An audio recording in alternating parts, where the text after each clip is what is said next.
Hi guys, how are you all? I would like to just share briefly on a message that I just preached, titled Circumcision, bring birth the promises of God. And it's about Abraham. And on the same day that Abraham circumcised himself and his son Ishmael, his whole household got circumcised.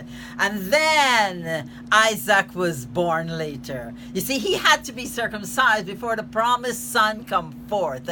And just like you and I in our lives, we have to let God circumcise the evil foreskins in our hearts so that he could bring forth the promises of God. And like I shared earlier this morning, that I had anger in my heart towards my father, and I was heavy laden and burdened, and I couldn't do much for myself, more or less for other people. But when God uprooted that anger, I was set free, because the Bible says whom the Son set free is free indeed.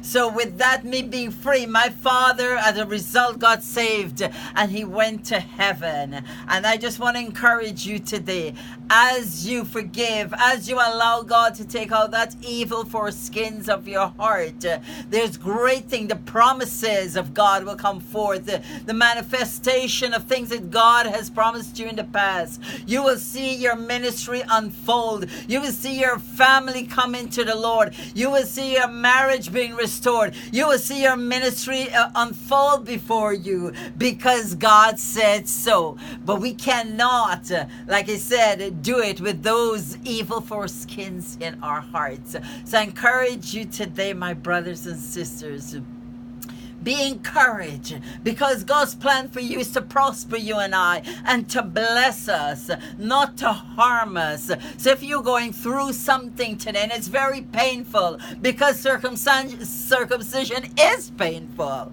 probably you could ask Abraham if he was here, and all those guys that were circumcised on that day. It's a painful thing, but it's worth in the end, because after a pain there is healing, and then God will bring forth those things that he promised us. I want to encourage you today to look at the link of www.calvarycampground.org for the continuation of this message, for the full message I preached this morning.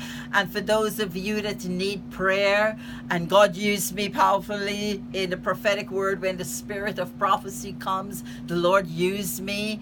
I am available. You make yourself available, and we go forth and do what the Lord would have us to do. Amen. God bless you all. Let's stay connected. Thank you.